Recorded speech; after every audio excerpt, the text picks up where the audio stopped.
ಧರ್ಮಸ್ಥಳದ ಕೇಸ್ನಲ್ಲಿ ಬುರುಡೆ ಬಿಟ್ಟವರಿಗೆ ಇದೀಗ ಬಿಸಿನೀರನ್ನ ಕುಡಿಸೋಕೆ ಮುಂದಾಗಿದೆ ಎಸ್ಐಟಿ ಟೀಮ್. ಸಮೀರ್ ಅಭಿಷೇಕ್ ಬಳಿಕ ಮತ್ತೊಬ್ಬನಿಗೆ ಎಸ್ಐಟಿ ನೋಟಿಸ್ ಕೊಟ್ಟಿರುವಂತದ್ದು. ಧರ್ಮಸ್ಥಳ ಕೇಸ್ನಲ್ಲಿ ಕಥೆ ಕಟ್ಟಿದ ಯೂಟ್ಯೂಬರ್ಸ್ಗೆ ಬುಲಾವ್ ನೀಡಿದ್ದಾರೆ. ಕೇರಳ ಮೂಲದ ಯೂಟ್ಯೂಬರ್ ಮನಾಫ್ಗೆ ಕೂಡ ನೋಟಿಸ್ ಹೋಗಿದೆ. ಧರ್ಮಸ್ಥಳದ ಬುರುಡೆ ಕೇಸ್ ಬಗ್ಗೆ ವಿಡಿಯೋ ಮಾಡಿದ್ದ ಮನಾಫ್ ವಿಚಾರಣೆಗೆ ಕರೆದಿರುವ ಎಸ್ಐಟಿ ಅಧಿಕಾರಿಗಳ ತಂಡ ಇದೀಗ ಮನಾಫ್ನ ಕೇರಳ ಮೂಲದ ಯೂಟ್ಯೂಬರ್ ಮನಾಫ್ಗೆ ನೋಟಿಸ್ ಹೋಗಿದೆ ಎಸ್ಐಟಿ ಅಧಿಕಾರಿಗಳಿಂದ. ಧರ್ಮಸ್ಥಳ ಕೇಸ್ನಲ್ಲಿ ಸಾಕಷ್ಟು ಜನ ಬಾಯಿಗೆ ಬಂದಂಗೆ ಮಾತನಾಡೋದಕ್ಕೆ ಯೂಟ್ಯೂಬರ್ಸ್ ನಿಂತಿದ್ರು. ಯಾವುದೇ ದಾಖಲೆಗಳು ಯಾವುದೇ ಸಾಕ್ಷ್ಯಗಳು ಇಲ್ಲದೇನೆ ಗಾಳಿಯಲ್ಲಿ ಗುಂಡು ಹೊಡೆದ ಹಾಗೆ ಪ್ರತಿಯೊಂದು ಇಂಚಿಂಚು ಮಾಹಿತಿಯನ್ನ ಕೊಡ್ತಾ ಧರ್ಮಸ್ಥಳದ ಅಪಪ್ರಚಾರವನ್ನ ಮಾಡೋದಕ್ಕೆ ಮುಂದಾಗ್ತಾ ಇದ್ರು. ಗೊತ್ತಿಲ್ಲ ಇದ್ರ ಹಿಂದೆ ಯಾರಿದ್ದಾರೋ ಇಲ್ವೋ ಅಥವಾ ವ್ಯೂಸ್ಗೋಸ್ಕರ ಮಾಡಿದ್ರ ಮತ್ತೊಂದ ತನಿಖೆಯ ನಂತರ ಬಯಲಾಗುತ್ತೆ ಇದರ ಮೇನ್ ಸೂತ್ರಧಾರಿ ಯಾರಾಗಿರ್ತಾರೆ ಅಂತ ಹೇಳ್ಬಿಟ್ಟು. ಬಟ್ ಇದೀಗ ಯಾವುದೇ ವಿಚಾರವನ್ನ ಮಾತನಾಡುವಂತಹ ಸಂದರ್ಭದಲ್ಲಿ ಆ AI ಎಡಿಟಿಂಗ್ಸ್ ಆಗಿರ್ಬೋದು ಪ್ರತಿಯೊಂದನ್ನು ಕೂಡ ಪ್ರಶ್ನೆ ಮಾಡ್ತಾ ಇದೆ ಇದೀಗ ಎಸ್ಐಟಿ ಟೀಮ್. ಸೊ ನೆನೆ ಸಮೀರ್ ವಿಚಾರಣೆ ನಡೀತು. 6 ಗಂಟೆಗಳ ಸುದೀರ್ಘ ವಿಚಾರಣೆ ನಡೆಸಿದ ನಂತರ ಇವತ್ತು ಕೂಡ ವಿಚಾರಣೆಗೆ ಹಾಜರಾಗುವಂತಹ ಸಾಧ್ಯತೆ ಇದೆ ಅಂತ ಒಂದು ಕಡೆ ಹೇಳಲಾಗ್ತಾ ಇದೆ. ಅದರ ಬೆನ್ನಲ್ಲೇ ಇದೀಗ ವಿಚಾರಣೆಗಾಗಿ ಕರೆದಿದೆ ಎಸ್ಐಟಿ ಟೀಮ್. ಕೇರಳ ಮೂಲದ ಮನಾಫ್ನನ್ನ ಧರ್ಮಸ್ಥಳದ ಬುರುಡೆ ಕೇಸ್ ಬಗ್ಗೆ ಈತ ಕೂಡ ವಿಡಿಯೋ ಮಾಡಿದ್ದ, ಈತ ಕೂಡ ಅಪಪ್ರಚಾರ ಮಾಡುವಂತಹ ಕೆಲಸವನ್ನ ಮಾಡಿದ್ದ. ಸೊ ಇವನಿಗೂ ಇದೀಗ ನೋಟಿಸ್ ಹೋಗಿರುವಂತದ್ದು ಕೇರಳ ಮೂಲದ ಮನಾಫ್ಗೆ.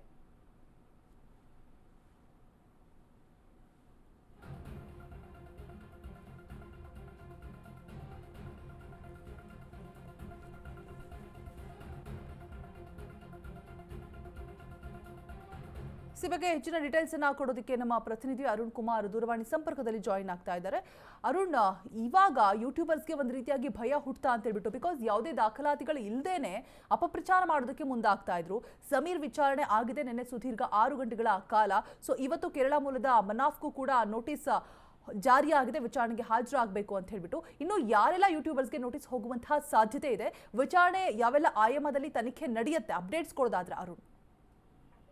ಏನಂದ್ರೆ ಈಗಾಗಲೇ ಧರ್ಮಸ್ಥಳದ ವಿಚಾರಕ್ಕೆ ಸಂಬಂಧಪಟ್ಟಂತೆ ಸಾಕಷ್ಟು ಯೂಟ್ಯೂಬರ್ ಗಳನ್ನ ಸಹ ಎಸ್ಐಟಿ ಅಧಿಕಾರಿಗಳು ವಿಚಾರಣೆ ಮಾಡಕ್ಕೆ ಸಿದ್ಧತೆಯನ್ನ ಮಾಡಿಕೊಂಡಿರುವಂತ. ಅದರಲ್ಲಿ ಪ್ರಮುಖವಾಗಿ ಏನಂದ್ರೆ ಸಮೀರ್ ಸಹ ಆಯ್ತು ಮತ್ತೆ ಅಭಿಷೇಕ್ ಆಯ್ತು. ಈಗ ಕೇರಳ ಮೂಲದ ಮುನಾಫ್ ಅಂತ ಯೂಟ್ಯೂಬರ್ ಏನಿದ್ದಾನೆ, ಸೊ ಆತನು ಸಹ ಈ ಒಂದು ವಿಚಾರದಲ್ಲಿ ಕೆಲವೊಂದಷ್ಟು ಷಡ್ಯಂತ್ರಗಳನ್ನ ಮಾಡಿದ್ದೆ ಮತ್ತೆ ಧರ್ಮಸ್ಥಳದ ವಿರುದ್ಧ ಕೆಲವೊಂದಷ್ಟು ವಿಡಿಯೋಗಳನ್ನ ಮಾಡಿ ಯೂಟ್ಯೂಬ್ ನಲ್ಲಿ ಅಪ್ಲೋಡ್ ಅನ್ನ ಮಾಡಿದ್ದ. ಸೊ ಈ ಬಗ್ಗೆ ಮಾಹಿತಿ ಸಂಗ್ರಹಿಸಿದಂತ ಎಸ್ಐಟಿ ಅಧಿಕಾರಿಗಳು ಆತನಿಗೆ ನೋಟಿಸ್ ಅನ್ನ ಕೊಟ್ಟಿದ್ದಾರೆ ವಿಚಾರಣೆಗೆ ಬರ್ಬೇಕು ಅಂತ ಹೇಳ್ಬಿಟ್ಟು. ಸೊ ಈ ನೆಲೆಯಲ್ಲಿ ಇವತ್ತು ವಿಚಾರಣೆಗೆ ಬರುವ ಸಾಧ್ಯತೆ ಇರುವಂತದ್ದು. ಹಾಗಾಗಿ ಈ ವಿಚಾರದಲ್ಲಿ ಯಾಕಂದ್ರೆ ಧರ್ಮಸ್ಥಳ ವಿಚಾರದಲ್ಲಿ ಈಗಾಗಲೇ ಏನು MD ಸಮೀರ್ ಏನಿದ್ದಾನೆ, ಸೊ ಆತ ಏನು ಯಾವ ರೀತಿ ಒಂದು AI ಟೋಲನ್ನ ಬಳಸ್ಕೊಂಡು ವಿಡಿಯೋವನ್ನ ಮಾಡಿದ್ದ ಅನ್ನೋದು ಸಾಕಷ್ಟು ಚರ್ಚೆಗೆ ಗ್ರಾಸವಾಗಿತ್ತು. ಅದರ ಹಿನ್ನೆಲೆಯಲ್ಲಿ ಸಾಕಷ್ಟು ಇಡೀ ರಾಜ್ಯಾದ್ಯಂತ ಸಹ ಹೋರಾಟ ಆಗಿತ್ತು. ಮತ್ತೆ ಕೆಲವೊಂದಷ್ಟು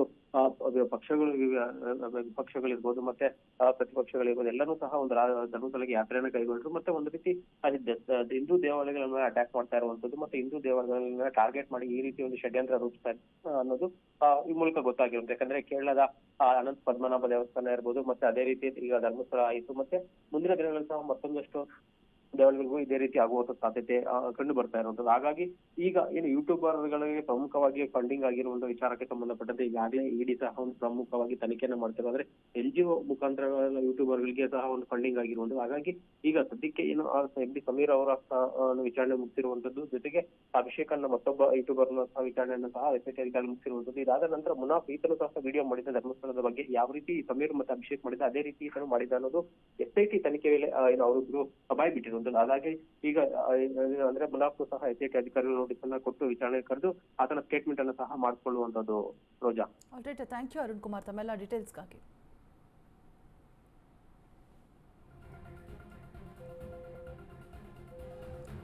ಎಸ್, ನಮ್ಮ ಪ್ರತಿನಿಧಿ ಹೇಳ್ತಾ ಇದ್ರು ಒಂದು ರೀತಿಯಾಗಿ ಯಾರೆಲ್ಲ ಯೂಟ್ಯೂಬರ್ಸ್ ಅಪಪ್ರಚಾರ ಮಾಡುವಂತಹ ಕೆಲಸವನ್ನ ಮಾಡಿದ್ರು, ಎಡಿಟಿಂಗ್ ಅನ್ನ ಯೂಸ್ ಮಾಡಿಕೊಂಡು, ಅಂದರೆ ಜನಗಳಿಗೆ ಒಂದು ರೀತಿಯಾಗಿ ರಾಂಗ್ ಮೆಸೇಜ್ ಹೋಯಿತು ಒಂದು ಕಡೆಯಿಂದ. ಸೊ ಸಾಕಷ್ಟು ಜನ ಧರ್ಮಸ್ಥಳದ ಗ್ರಾಮಸ್ಥರು, ಸ್ಥಳೀಯರಾಗಿರ್ಬೋದು, ಎಲ್ಲರೂ ಕೂಡ ಆಕ್ರೋಶವನ್ನು ಹೊರಹಾಕ್ತಾ ಇದ್ರು, ಹಲ್ಲೆ ಕೂಡ ಮಾಡೋದಕ್ಕೆ ಮುಂದಾದರು. ಸೊ ಇದೀಗ SIT ಅಲರ್ಟ್ ಆಗಿರುವಂಥದ್ದು. ಮೊದಲನೇದಾಗಿ ನೋಟಿಸ್ ಜಾರಿ ಮಾಡ್ತಾ ಇದೆ. ಯಾರೆಲ್ಲ ಬುರುಡೆಯನ್ನು ಬಿಟ್ಟರು, ಯಾವುದೇ ಸಾಕ್ಷ್ಯಾಧಾರಗಳು ಇಲ್ಲದೆ, ಯಾವುದೇ ದಾಖಲೆಗಳು ಇಲ್ಲದೆ ಬುರುಡೆಯನ್ನು ಬಿಡೋದಕ್ಕೆ ಆರಂಭ ಮಾಡಿಕೊಂಡ್ರು, ಎಲ್ಲರಿಗೂ ಕೂಡ ನೋಟಿಸ್ ಹೋಗಿದೆ. ನಿನ್ನೆ ಸಮೀರ್ಗೂ ಕೂಡ 6 ಗಂಟೆಗಳ ಕಾಲ ಸುದೀರ್ಘ ಒಂದು ವಿಚಾರಣೆ ಕೂಡ ನಡೆಸಲಾಗಿದೆ. ಸೊ ಇವತ್ತು ಕೇರಳ ಮೂಲದ ಮನಾಫ್ಗೂ ಕೂಡ ನೋಟಿಸ್ ಹೋಗಿರುವಂಥದ್ದು, ವಿಚಾರಣೆಗೆ ಹಾಜರಾಗುವಂತಹ ಸಾಧ್ಯತೆಗಳು ಕೂಡ ಇದೆ ಅಂತ ಹೇಳಲಾಗ್ತಾ ಇದೆ. ಸೊ ಯಾರೆಲ್ಲ ಅಪಪ್ರಚಾರ ಮಾಡುವಂತಹ ಕೆಲಸವನ್ನ ಮಾಡಿದ್ರು ಎಲ್ರಿಗೂ ಕೂಡ ನೋಟಿಸ್ ಹೋಗುತ್ತೆ ಅನ್ನುವಂತಹ ಮಾಹಿತಿ. ಸೊ ಯೂಟ್ಯೂಬರ್ಸ್ಗೆ ಒಂದು ರೀತಿಯಾಗಿ ಯಾರೆಲ್ಲ ಮಾತನಾಡಿದ್ರು ಒಂದು ರೀತಿಯಾಗಿ ಭಯ ಹುಟ್ಟಿದೆ ಎಲ್ರಿಗೂ.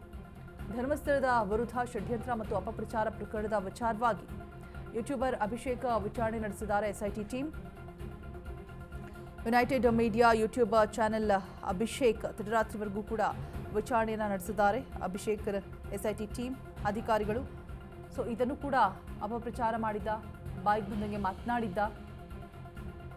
ಸದ್ಯ ಎಸ್ಐಟಿ ಠಾಣೆಯಲ್ಲಿ ಯೂಟ್ಯೂಬರ್ ಅಭಿಷೇಕ್ ಇದ್ದಾರೆ.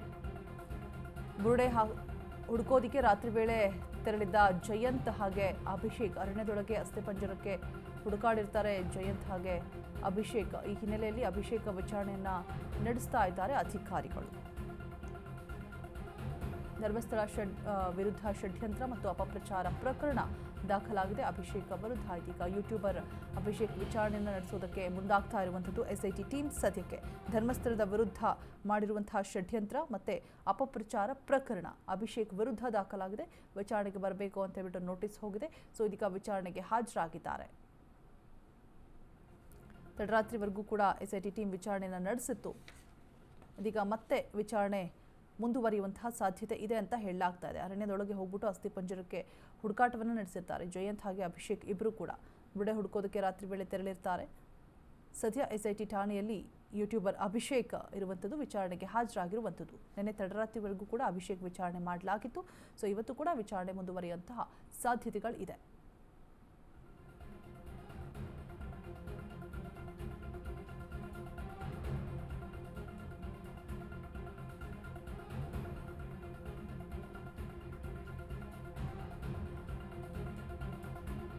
ಧರ್ಮಸ್ಥಳ ಬುರುಡೆ ಗ್ಯಾಂಗ್ ಸೂತ್ರಧಾರಿಗಳಿಗೆ ಬಹುದೊಡ್ಡ ಟೆನ್ಷನ್ ಶುರುವಾಗ್ತಾ ಇದೆ. ಈಗ ಸಮೀರ್ ಎಂಡಿ ಬಳಿಕ ಜಯಂತ್ಗೆ ಎಸ್ಐಟಿ ಡ್ರಿಲ್ ನಡೆಸ್ತಾ ಇರುವಂಥದ್ದು. ಬೆಳ್ತಂಗಡಿಯ ಎಸ್ಐಟಿ ಕಚೇರಿಯಲ್ಲಿ ಜಯಂತ್ ವಿಚಾರಣೆ ಮಾಡೋದಕ್ಕೆ ಮುಂದಾಗಿರುವಂಥದ್ದು. ನಿನ್ನೆ ತಡರಾತ್ರಿವರೆಗೂ ಕೂಡ ಜಯಂತ್ ವಿಚಾರಣೆಯನ್ನು ನಡೆಸಿದ ಎಸ್ಐಟಿ ಟೀಮ್. ಇಂದು ಕೂಡ ಜಯಂತ್ ವಿಚಾರಣೆ ಮುಂದುವರಿಯುತ್ತೆ. ಜಯಂತ್ ಟಿ ಬಗ್ಗೆ ಹೇಳಿಕೆಯನ್ನ ನೀಡಿರ್ತಾನೆ ಮಾಸ್ಕ್ಮನ್. ಧರ್ಮಸ್ಥಳ ಬುರುಡೆ ಗ್ಯಾಂಗ್ ಸೂತ್ರಧಾರಿಗಳಿಗೆ ಇದೀಗ ಟೆನ್ಷನ್ ಶುರುವಾಗಿರುವಂಥದ್ದು. ಸಮೀರ್ ಎಂಡಿ ಬಳಿಕ ಜಯಂತ್ಗೂ ಕೂಡ ಎಸ್ಐಟಿ ಡ್ರಿಲ್ ನಡೆಸೋದಕ್ಕೆ ಮುಂದಾಗಿದೆ. ಬೆಳ್ತಂಗಡಿಯ ಎಸ್ಐಟಿ ಕಚೇರಿಯಲ್ಲಿ ಜಯಂತ್ ವಿಚಾರಣೆ ಕೂಡ ನಡೀತಾ ಇರುವಂಥದ್ದು. ಕಡೆ ಸಮೀರ್ ವಿಚಾರಣೆ ನಡೀತಾ ಇದೆ, ಇನ್ನೊಂದು ಕಡೆ ಜಯಂತ್. ತಡರಾತ್ರಿವರೆಗೂ ಕೂಡ ವಿಚಾರಣೆ ನಡೆದಿತ್ತು. ಸೊ ನಾನು ಶವವನ್ನು ಹೂತಿಡುವಂತಹ ಸಂದರ್ಭದಲ್ಲಿ ನಾನಿದ್ದೆ ಅಂತ ಹೇಳ್ಬಿಟ್ಟು ಜಯಂತ್ ಒಂದು ಹೇಳಿಕೆಯನ್ನು ಕೊಟ್ಟಿರ್ತಾರೆ. ಸೊ ಮಾಸ್ಕ್ಮನ್ ಚಿನ್ನಯ್ಯ ಕೂಡ ಜಯಂತ್ ಬಗ್ಗೆ ಮಾತನಾಡಿರ್ತಾಳೆ. ಸೊ ಮಾಸ್ಕ್ಮನ್ ಜೊತೆ ಮತ್ತು ನಿಮ್ಮ ಜೊತೆ ಏನೆಲ್ಲ ಒಡನಾಟ ಇದೆ, ಬಿಕಾಸ್ ಲಾಡ್ಜಲ್ಲಿ ಚಿನ್ನಯ್ಯ ತಂಗಿರ್ತಕ್ಕಂಥ ಸಂದರ್ಭದಲ್ಲಿ ಅಂದರೆ ತಿಮಾರೋಡಿ ಮನೆಯಲ್ಲಿ ಉಳ್ಕೊಳ್ಳೋದು ಬೇಡ ಅಂತ ಹೇಳಿಬಿಟ್ಟು ನಿರಾಕರಿಸಿ ಚಿನ್ನಯ್ಯ ಲಾಡ್ಜ್ನಲ್ಲಿ ಉಳ್ಕೊಂಡಿರ್ತಾರೆ ವಿಚಾರಣಾ ದಿನ, ಅಂದರೆ ಸಂದರ್ಭದ ಟೈಮಲ್ಲಿ. ಸೊ ಆ ಒಂದು ಸಂದರ್ಭದಲ್ಲಿ ಜಯಂತ್ ಚಿನ್ನಯ್ಯ ಜೊತೆ ಲಾಡ್ಜ್ನಲ್ಲಿ ಜಯಂತ್ ಕೂಡ ಇರ್ತಾರೆ. ಸೊ ಹಾಗಾಗಿ ತನಿಖೆ ಮಾಡುವಂತಹ ಸಂದರ್ಭದಲ್ಲಿ ನಿಮಗೂ ಅವ್ರಿಗೂ ಇದ್ದಂತಹ ಒಡನಾಟದ ಬಗ್ಗೆ ಹೇಳಿ ಅಂತ ಒಂದಷ್ಟು ಪ್ರಶ್ನೆಗಳನ್ನು ಕೇಳಿದ್ದಾರಂತೆ ಎಸ್ಐಟಿ ಟೀಮ್ ಚಿನ್ನಯ್ಯಗೆ. 2 ದಿನಗಳ ಕಾಲ ಜಯಂತ್ ಮನೆಯಲ್ಲಿದ್ದ ಮಾಸ್ಕ್ಮನ್, ಲಾಡ್ಜ್ನಲ್ಲಿಯೂ ಕೂಡ ಮಾಸ್ಕ್ಮನ್ ಜೊತೆ ಇರ್ತಾರೆ ಜಯಂತ್. ಬುರುಡೆ ಸಮೇತ ಚಿನ್ನಯ್ಯ ಜೊತೆ ದೆಹಲಿಗೆ ಹೋಗಿರ್ತಾರೆ. ಚಿನ್ನಯ್ಯ ಜೊತೆಗಿನ ನಂಟಿನ ಬಗ್ಗೆ ವಿಚಾರಣೆ ಸಾಧ್ಯತೆ ಅಂತ ಹೇಳಲಾಗ್ತಾ ಇದೆ. ನಿನ್ನೆ ಬರೋಬ್ಬರಿ 8 ಗಂಟೆಗಳ ಕಾಲ ಜಯಂತ್ಗೆ ಎಸ್ಐಟಿ ಡ್ರಿಲ್ ಅನ್ನು ಕೂಡ ಮಾಡಿರುವಂಥದ್ದು. ಚಿನ್ನಯ್ಯಗೆ ಬೆಂಗಳೂರಲ್ಲಿ ಆಶ್ರಯ ನೀಡಿರ್ತಾರೆ ಜಯಂತ್. ಸೊ ಜಯಂತ್ ಮನೆಯಲ್ಲಿರ್ತಾರೆ 2 ಡೇಸ್. ಮಾಸ್ಕ್ಮನ್ ಮತ್ತೆ ಬುರುಡೆ ಸಮೇತ ದೆಹಲಿಗೂ ಕೂಡ ಹೋಗಿರ್ತಾರೆ. ಶವವನ್ನು ಹುಟ್ಟಿದ್ದನ್ನು ನಾನು ನೋಡಿದೆ ಅನ್ನುವಂತಹ ಹೇಳಿಕೆಯನ್ನು ಕೊಟ್ಟಿರ್ತಾರೆ. ಲಾಡ್ಜ್ನಲ್ಲಿರುವಾಗ ಚಿನ್ನಯ್ಯ ಜೊತೆ ಇರ್ತಾರೆ. ಸೊ ಹೀಗಾಗಿ ನಿಮ್ಮ ಮತ್ತೆ ಚಿನ್ನಯ್ಯನ ಒಡನಾಟ ಏನು ಅಂತ ಹೇಳಿಬಿಟ್ಟು ಪ್ರಶ್ನೆಗಳನ್ನು ಮುಂದಿಟ್ಟು ಇದೀಗ ಎಸ್ಐಟಿ ತನಿಖೆಯನ್ನು ಆರಂಭ ಮಾಡಿದೆ.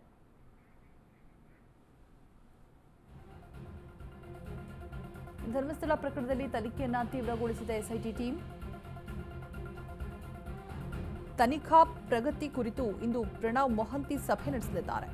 ಬೆಳ್ತಂಗಡಿ ಎಸ್ಐಟಿ ಕಚೇರಿಗೆ ಆಗಮಿಸಲಿದ್ದಾರೆ ಮೊಹಂತಿ. ನಾಳೆ ಚಿನ್ನಯ್ಯ ಕಸ್ಟಡಿ ಮುಗಿಯುವ ಹಿನ್ನೆಲೆ ಚರ್ಚೆ ನಡೆಯುವಂತಹ ಸಾಧ್ಯತೆಗಳಿದೆ.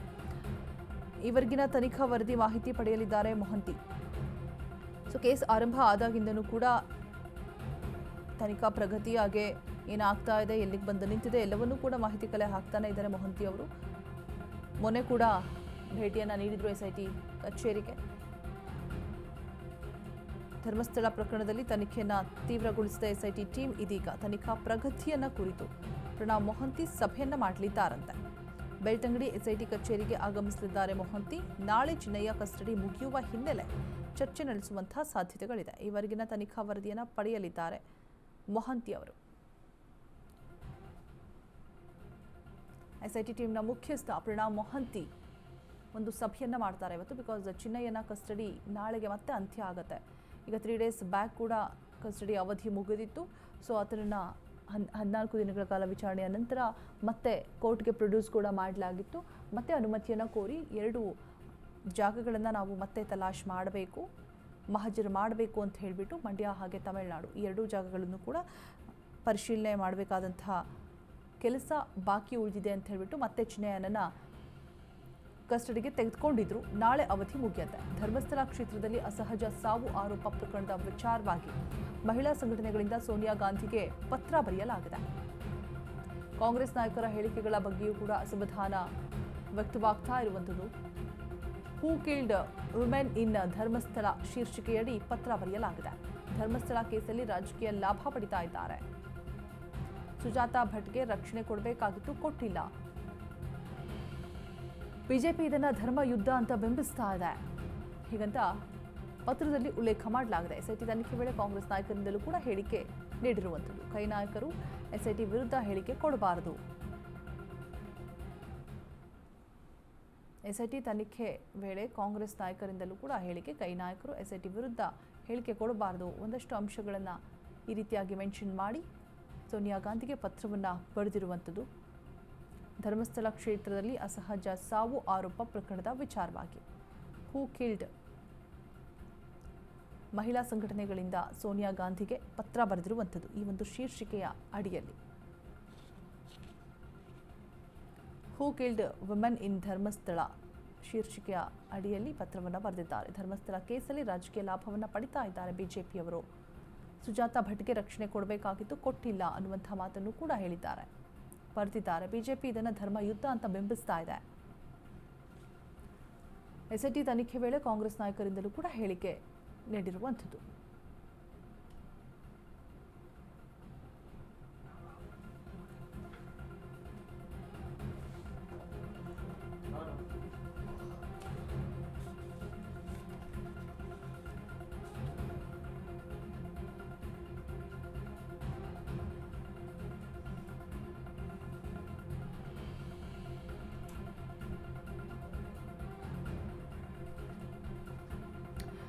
ಸೊ ಸ್ಕ್ರೀನ್ ಮೇಲೆ ಗಮನಿಸ್ತಾ ಇದ್ದೀರಾ ಬರೆದಿರುವಂತಹ ಪತ್ರ.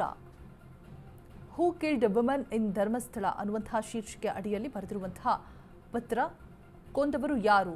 ಬಿಜೆಪಿ ಇದನ್ನು ಧರ್ಮ ಯುದ್ಧ ಅಂತ ಬಿಂಬಿಸ್ತಾ ಇದೆ, ಇದು ತಪ್ಪು. ಇದರಲ್ಲೂ ಕೂಡ ರಾಜಕೀಯವನ್ನು ತೋರಿಸ್ತಾ ಇದೆ. SIT ತನಿಖೆ ವೇಳೆ ಕಾಂಗ್ರೆಸ್ ನಾಯಕರಿಂದಲೂ ಕೂಡ ಹೇಳಿಕೆ ಬಂದಿತ್ತು. ಸೊ ಇದೀಗ ಸೋನಿಯಾ ಗಾಂಧಿಗೆ ಪತ್ರ ರವಾನೆ ಆಗಿದೆ. ಕೈ ನಾಯಕರು SIT ವಿರುದ್ಧ ಹೇಳಿಕೆಯನ್ನು ಕೊಡಬಾರದು. ಕಾಂಗ್ರೆಸ್ ನಾಯಕರ ಹೇಳಿಕೆಯನ್ನು ಖಂಡಿಸಿ ಸೋನಿಯಾಗೆ ಪತ್ರವನ್ನು ಬರೆಯಲಾಗಿದೆ.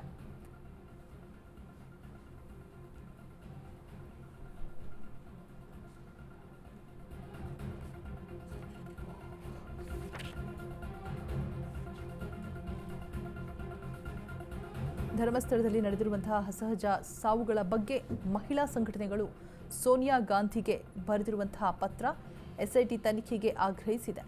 ಸೌಜನ್ಯ ಪ್ರಕರಣದಿಂದ ಹಿಡಿದು ಇತ್ತೀಚಿನ ಘಟನೆಯವರೆಗೆ ನ್ಯಾಯ ದೊರಕಿಸಿಕೊಡುವಂತೆ ಒತ್ತಾಯಿಸ್ತಾ ಇದೆ. ಕಾಂಗ್ರೆಸ್ ನಾಯಕರ ಹೇಳಿಕೆಗಳ ಬಗ್ಗೆಯೂ ಕೂಡ ಅಸಮಾಧಾನವನ್ನು ವ್ಯಕ್ತಪಡಿಸ್ತಾ ಇದ್ದಾರೆ.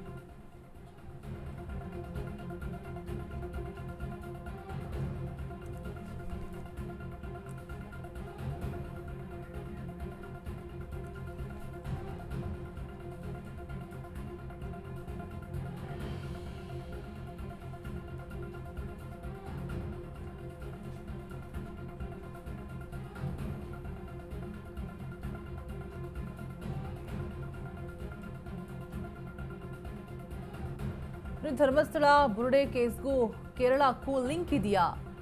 ಮಹೇಶ್ ಶೆಟ್ಟಿ ಮತ್ತು ಗ್ಯಾಂಗ್ ಅನ್ನ ಭೇಟಿಯಾಗಿದ್ದ ಮನಾಫ್, ಕೇರಳ ಮೂಲದ ಮನಾಫ್, ಮಹೇಶ್ ಶೆಟ್ಟಿ ಹಾಗೆ ಗ್ಯಾಂಗ್ ಅನ್ನ ಭೇಟಿಯಾಗಿದ್ದಂತೆ. ಉಜ್ರಿಯಾ ತಿವಾರುಡಿ ಮನೆಯಲ್ಲಿ ಭೇಟಿಯಾಗಿ ಚರ್ಚೆಯನ್ನು ಕೂಡ ಮಾಡಲಾಗ್ತಾ ಇತ್ತಂತೆ. ಮಹೇಶ್ ಶೆಟ್ಟಿ ಜಯಂತ್ ಜೊತೆ ಕಾಣಿಸಿಕೊಂಡಿದ್ದ ಅಂತ ಹೇಳಲಾಗ್ತಾ ಇದೆ. ಧರ್ಮಸ್ಥಳಕ್ಕೂ ಭೇಟಿ ನೀಡಿದ್ದ ಯೂಟ್ಯೂಬರ್. ಧರ್ಮಸ್ಥಳ ಬುರುಡೆ ಕೇಸ್ಗೂ ಕೇರಳಕ್ಕೂ ಲಿಂಕ್ ಇದೆಯಾ ಅನ್ನುವಂತಹ ಅನುಮಾನ ಮೂಡ್ತಾ ಇದೆ. ಬಿಕಾಸ್ ಮಹೇಶ್ ಶೆಟ್ಟಿ ಮತ್ತೆ ಗ್ಯಾಂಗ್ ಅನ್ನ ಮನಾಫ್ ಭೇಟಿಯಾಗಿದ್ದಂತೆ. ಬುರುಡೆ ಕೇಸ್ ಬಗ್ಗೆ ವಿಡಿಯೋ ಮಾಡಿದ್ದ ಮನಾಫ್. ಸೊ ಇದೀಗ ಸಾಕಷ್ಟು ಅನುಮಾನಗಳ ಹುತ್ತ ಹುಟ್ಕೋತಾ ಇದೆ. ನೋಡಿ, ಜೊತೆಗಿರುವಂತಹ ಅಂದರೆ ಭೇಟಿಯಾದಂತಹ ಫೋಟೋ ಕೂಡ ಸಿಕ್ಕಿರುವಂಥದ್ದು. ಧರ್ಮಸ್ಥಳ ಬುರುಡೆ ಕೇಸ್ಗೂ ಕೇರಳಕ್ಕೂ ಲಿಂಕ್ ಇದೆಯಾ ಅನ್ನುವಂತಹ ಅನುಮಾನ ಹುಟ್ಟೋದಕ್ಕೆ ಇದೇ ಕಾರಣಗಳು. ಮಹೇಶ್ ಶೆಟ್ಟಿ ಮತ್ತು ಗ್ಯಾಂಗ್ ಅನ್ನ ಭೇಟಿಯಾಗಿದ್ದ ಮನಾಫ್. ಬುರುಡೆ ಕೇಸ್ ಬಗ್ಗೆ ವಿಡಿಯೋವನ್ನು ಮಾಡಿದಂತಹ ಮನಾಫ್ ಗಮನಿಸ್ತಾ ಇದ್ದೀರಾ ಸ್ಕ್ರೀನ್ ಮೇಲೆ. ಮಹೇಶ್ ಶೆಟ್ಟಿ ಗ್ಯಾಂಗ್ ಅನ್ನ ಭೇಟಿಯಾಗಿರುವಂತಹ ಪಟಗಳು.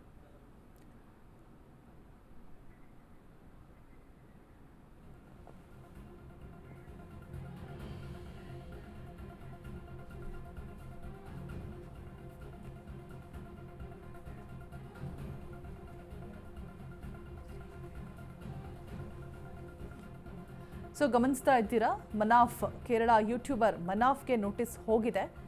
ಆತ ಮಹೇಶ್ ಶೆಟ್ಟಿ ಗ್ಯಾಂಗ್ ಅನ್ನ ಭೇಟಿ ಮಾಡಿದಂತಹ ದೃಶ್ಯಗಳನ್ನು ಗಮನಿಸ್ತಾ ಇದ್ದೀರಾ. ಚಿನ್ನಯ್ಯ ತಂದಿದಂತಹ ಬುರುಡೆ ವಿಡಿಯೋ ಅಪ್ಲೋಡ್ ಮಾಡಿದ್ದ ತನ್ನ ಯೂಟ್ಯೂಬ್ ಚಾನೆಲ್ನಲ್ಲಿ ವಿಡಿಯೋ ಕೂಡ ಹಾಕಿದ್ದ ಈತ. ಕಾಡಿನಿಂದ ಮಾಸ್ಕ್ ಮನ್ ಬುರುಡೆ ತರುವಂತಹ ವಿಡಿಯೋವನ್ನ ಶೂಟ್ ಮಾಡಿ ಯೂಟ್ಯೂಬ್ನಲ್ಲಿ ಹರಿಬಿಟ್ಟಿದ್ದ. ಜುಲೈ 11ರಂದು ವಿಡಿಯೋ ಅಪ್ಲೋಡ್ ಕೂಡ ಮಾಡಿದ್ದಾನೆ. ಬಂಗ್ಲೆಗುಡ್ಡದಿಂದ ಬುರುಡೆ ತಂದಿರುವಂತಹ ಬಗ್ಗೆ ಮಾಹಿತಿಯನ್ನು ಕೂಡ ಕೊಟ್ಟಿದ್ದ. ಚಿನ್ನಯ್ಯ ತಂದಿದ್ದಂತಹ ಬುರುಡೆಯನ್ನ ವಿಡಿಯೋ ಮಾಡಿದಂಥದ್ದು, ತನ್ನ ಯೂಟ್ಯೂಬ್ ಚಾನೆಲ್ನಲ್ಲಿ ವಿಡಿಯೋವನ್ನು ಕೂಡ ಹಾಕಿದ್ದಂಥದ್ದು. ಕಾಡಿನಿಂದ ಮಾಸ್ಕ್ ಮನ್ ಬುರುಡೆ ತರುವಂತಹ ವಿಡಿಯೋ, ಅದನ್ನ ಜುಲೈ 11ನೇ ತಾರೀಕು ವಿಡಿಯೋ ಅಪ್ಲೋಡ್ ಮಾಡಿದ್ದ ಈತ. ಬಂಗ್ಲೆಗುಡ್ಡದಿಂದ ಬುರುಡೆ ತರುವಂತಹ ವಿಡಿಯೋ, ಆ ವಿಡಿಯೋವನ್ನು ಅಪ್ಲೋಡ್ ಮಾಡಿದ್ದ.